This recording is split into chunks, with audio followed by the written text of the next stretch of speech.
The envelope, please.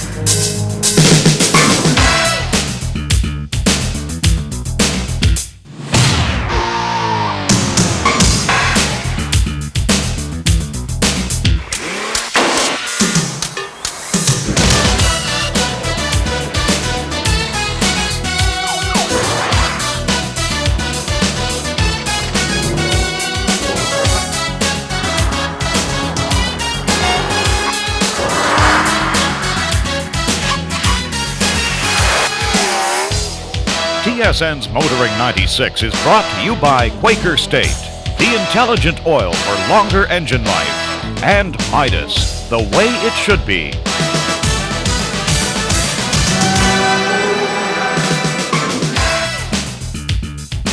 Well, Jim Kenzie doesn't understand it, but nevertheless, the pickup truck is without a doubt the best-selling vehicle in North America.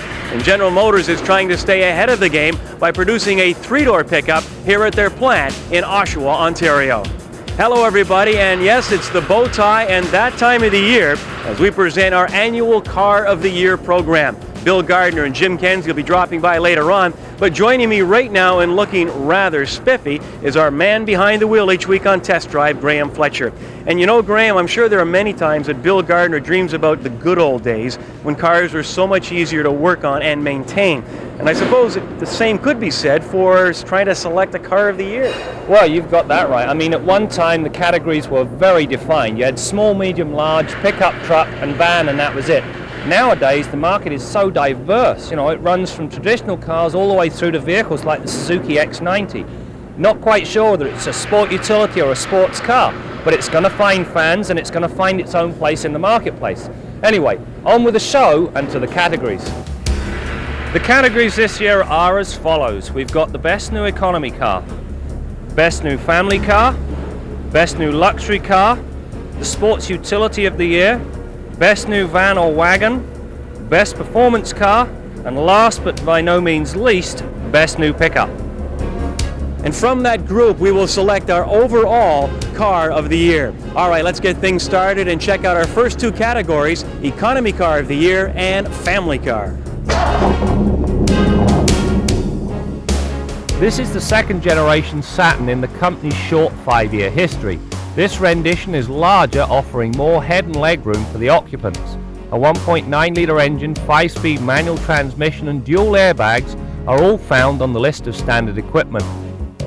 The evolution of Honda's Canadian-built Civic continues with the introduction of the largest version to date. Major standard equipment includes a 1.6-litre engine, 5-speed manual transmission, driver's side airbag and available passenger airbag. The Sentra is the newest of Nissan's North American-built product. Dual airbags, a 1.6-litre engine, 5-speed manual transmission and a multi-link beam rear suspension lead the list of standard fare. The rear suspension is the same configuration as the one that debuted in the 95 Maxima. It was a tough choice here because all of these cars offer exceptional value for money. That said, the Saturn earned the nod as the economy car of the year purely because it is not as sterile as the other two.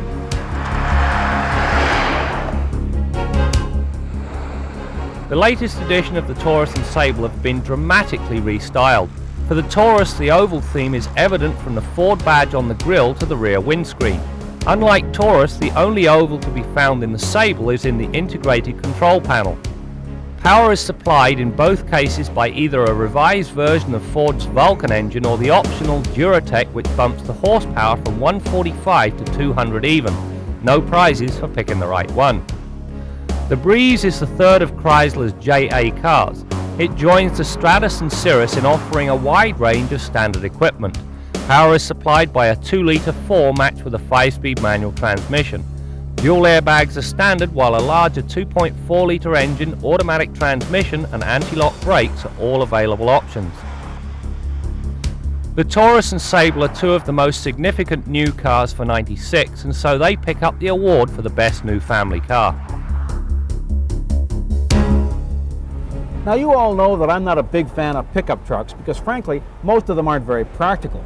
But this '96 Chevrolet has a big back seat, it does have room for my briefcase, and it's got a cup holder. And this particular model even has a back door. Now the folks here at Oshawa are cranking these puppies out 24 hours a day and they're selling every one they can make, so what do I know? Now this particular model with the trick back door is too new to qualify for this year's Car of the Year. But here's a hint for you. Watch the Car of the Year show on Motoring 97. Well, it's time to say goodbye to our long-term Tacoma. Now, I must admit to viewing this vehicle with a great deal of trepidation when we first picked it up. I've never lived with a pickup truck. Having done so, I've learned to like them. First of all, they've got all of the comfort and convenience of a passenger car, and secondly, they've got the versatility of a pickup truck. That's obvious, isn't it?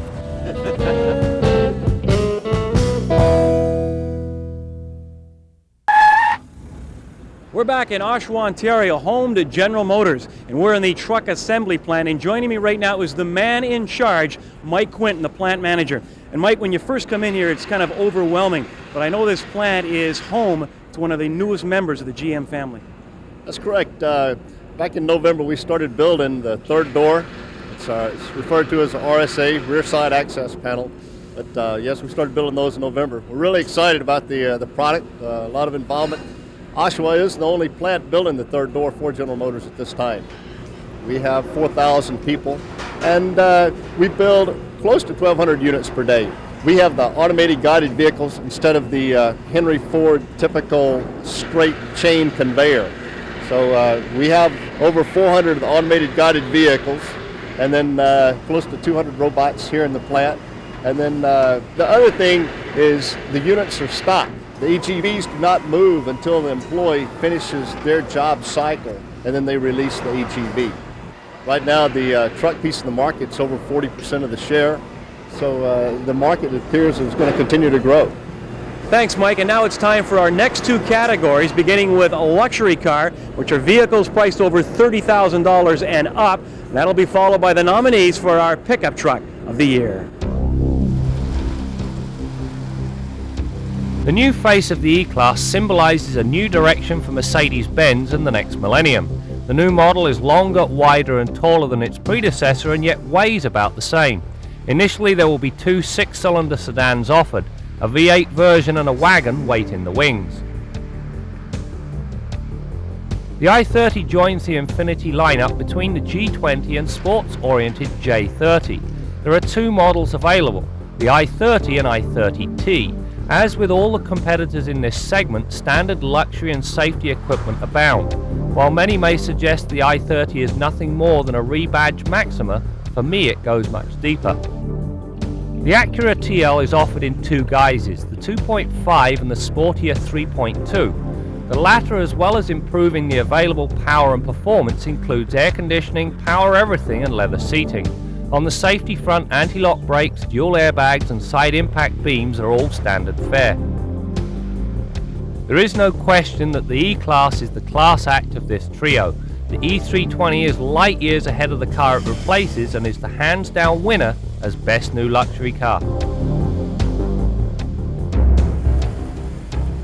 The T100, Toyota's full-size offering, is now available with an extended cab version and a new 3.4-litre V6 engine that bumps the power figures to 190 horse and 220 pounds-feet of torque.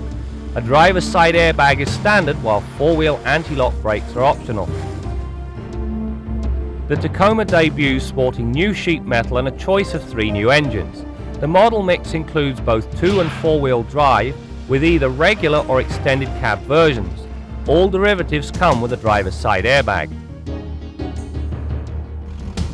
The big news for the S-Series, Ford's full-size pickup truck offering, is the addition of a new direct injection diesel engine.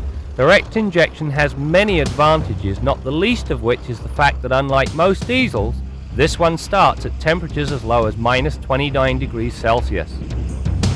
Again, a difficult choice, but given the fact that Toyota seemed to listen to the customer and did address the shortcomings of the T100, it wins as best new pickup.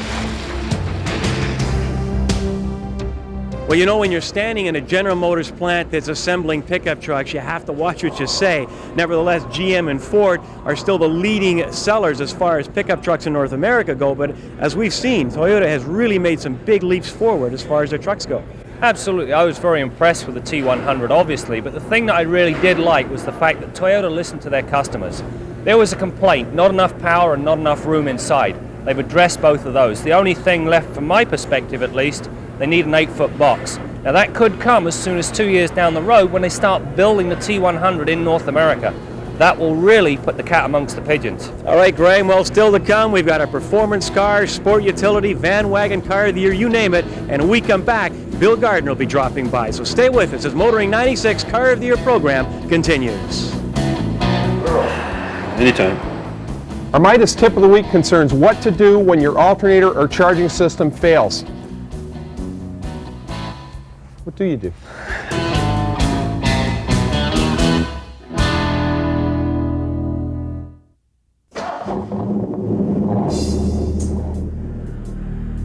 Jacques Villeneuve, Paul Tracy, you think those guys are good Canadian drivers? Check out this driving.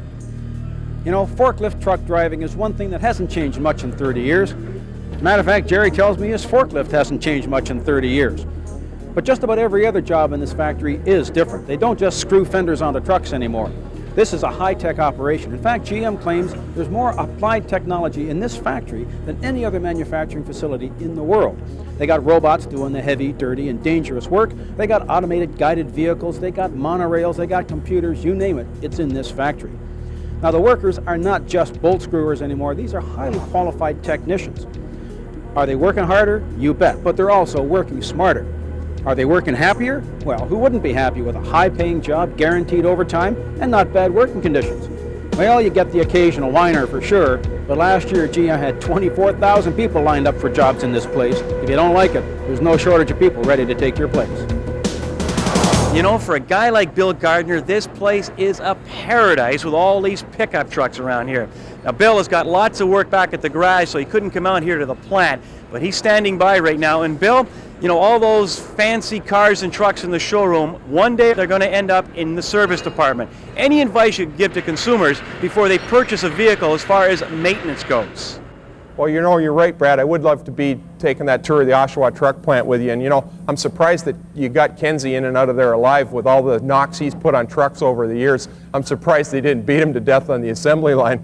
And anyhow, part of the reason that trucks sell as well as they do, or one of the major reasons why they sell as well as they do today, is certainly the ease of maintenance and the durability built into those vehicles. They're tough as nails. They can take an awful lot of punishment before you have any service or repairs necessary on them. And even when they do require maintenance, it's pretty easy to do. And a lot of owners can perform many of the tasks themselves because there's so much room around all these components and it's laid out so simply. So that's one of the reasons. Now, as you're purchasing a new vehicle, whether it's a car or a truck, think about buying the stoutest powertrain and keeping options to a bare minimum, because in many cases these options that look so great to you when the vehicle's new are a real liability a few years down the road when they start breaking down. More expensive parts, and in a lot of cases you're over a barrel. You have to fix these things in order to keep that vehicle on the road. So sometimes you wish that you never had that cruise control or air conditioning or some of these things that can cause you headaches down the road. In any case, no matter what vehicle you buy, if you maintain it carefully, use as many original equipment parts on it, keep your oil changes and filters done at the prescribed intervals, and use quality parts to service that vehicle, you're going to get pretty good life out of just about anything. And don't drive it abusively. Use reasonable common sense. Just about everything you can buy today is going to give you good service. Till next week, I'm Bill Gardner for Motoring 96. 1996 represents the 100th year of mass production of cars and trucks. And we talked earlier about some of the advances in production technology with your robots and your automated guided vehicle carriers like this gray thing under here. But when you look at the bare chassis of a brand new 1996 pickup truck, well, it doesn't look a whole lot different than they did 60 or 70 years ago. Oh yeah, there's engine management computers and stuff, but you've still got your ladder frame and you've got your solid rear axle and your leaf springs and your drum brakes. Hey, it's a pickup truck. If it ain't broke. Now I wonder, in Motoring 2096, are pickup trucks still going to look like this? Am I still going to look like this? It's now time for our next two categories, beginning with the Sport Utility of the Year, followed by our nominees in the Van Wagon segment.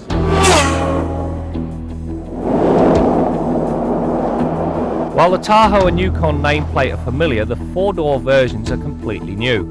Standard equipment includes a 5.7-litre V8 engine, automatic transmission, driver's side airbag, four-wheel anti-lock brakes, plus a host of comfort and convenience items that run from A to tow hooks. The Pathfinder is all new. The body is now unibody, the suspension now uses struts, and the engine has been increased to 3.3 litres, which means more power, especially torque.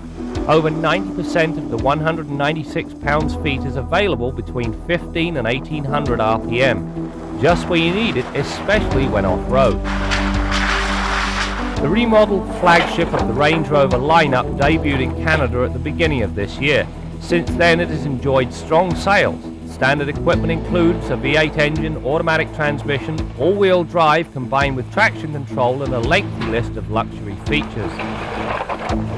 There is not another vehicle in the world quite like the Hummer. It is large, loud, rude, and in some cases crude. The item of note for 96 is a turbocharged version of the 6.5-litre diesel they get from General Motors. This adds some much-needed power. One thing is for sure, go off-road and little, if anything, will stop you now. This was a difficult category, if only because I was weighing the pros of the Hummer against the civility of the Range Rover. That said, there was a hands-down winner. Our Sport Ute of the Year goes to the Yukon and Tahoe.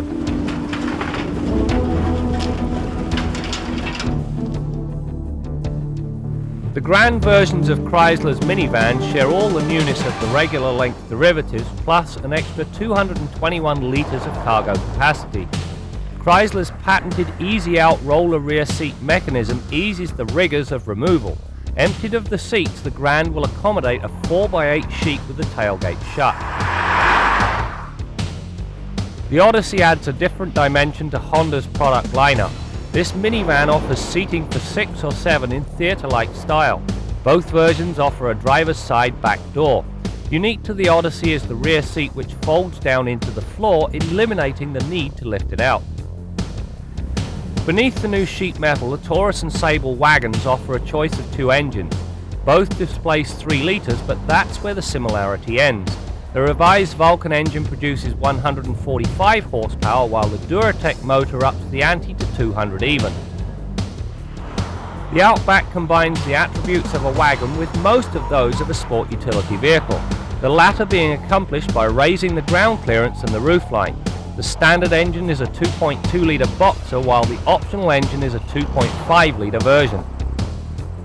A tie here for the title. Best van going to the Chrysler minivans, while the outrageous Outback picks up the award for Best Wagon. Yes, ladies and gentlemen, you heard it right, a tie. I mean, can't we make a decision here? And is it true that a tie is like kissing your sister? Well, heck, we know Graham Fletcher's no wimp, so there must be some rationale here somewhere, Graham.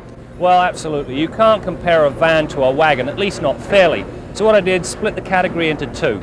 The best new van, quite simply, it has to be the Chrysler. They started the segment in '84 and they continue to dominate it today.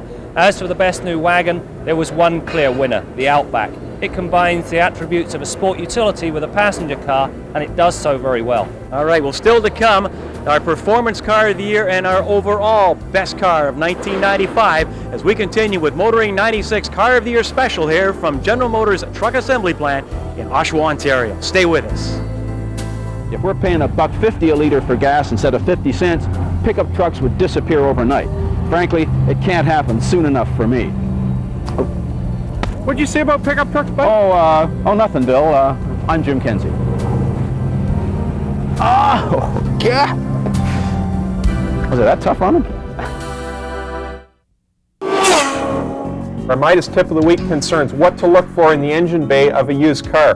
They're all going to look kind of shaky and cruddy. This one's got a lot of rust on the air filter area and a little film of oil around the rocker covers. And that's not uncommon with a seasoned car. If you find it's all being cleaned up, maybe somebody's trying to mask a problem. I'd rather see it with a little bit of this crud. The key thing to do is remove the oil fill cap with the engine shut off and stick your finger as far as you can down inside that valve cover and wipe the sides, the inside of the cover, and see what you come up with. Now, if your finger just comes up with a slight oily film like that, that's a good sign. The car's had regular oil and filter changes and it hasn't been used for short trips. Now, if your finger comes up with a lot of shale and actual solids on there, if you can actually scrape up some debris inside that cover, you know that the oil and filter haven't been changed regularly and or the car's been used for very short trips, which is severely shortens the life of that engine. So make sure you check inside that valve cover. You can't always tell by the oil in the dipstick. That's your Midas tip of the week. We're back here at the GM Truck Assembly Plant in Oshawa, Ontario. Up now, the nominees for our performance vehicle of 1995.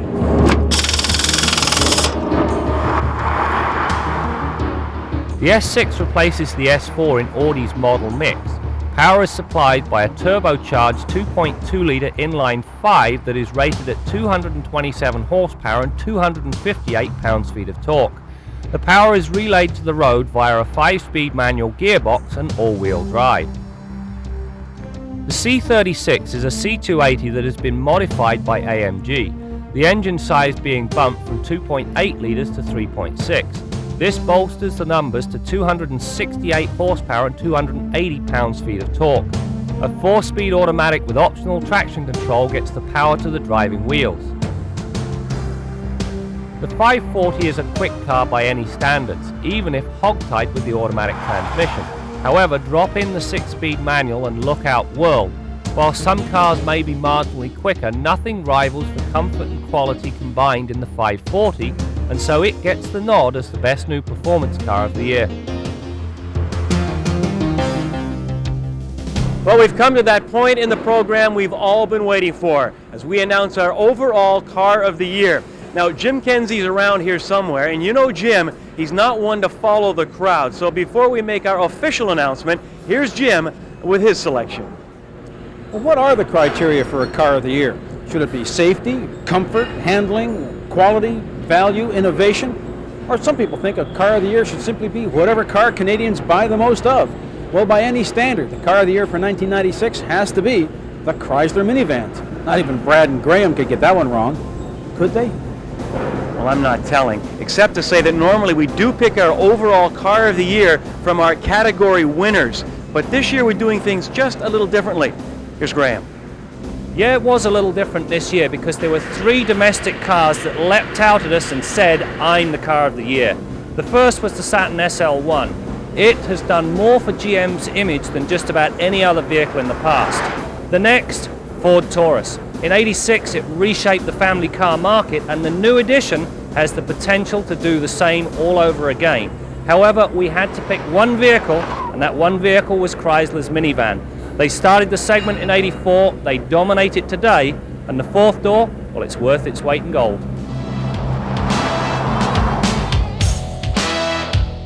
So there you have it. A van is our car of the year. So I guess the times are indeed changing in the automotive world. Before we go, we want to thank General Motors for allowing us to come inside this building in Oshawa, Ontario. You know, there was a time when plants like this were strictly off limits. But today, the majority of men and women working here are proud not only of their jobs, but also of the product they are producing. And they want to share it with the people who really make all this happen. That's you.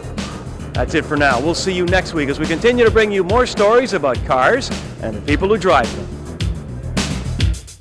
TSN's Motoring 96 has been brought to you by Quaker State, the intelligent oil for longer engine life, and Midas, the way it should be.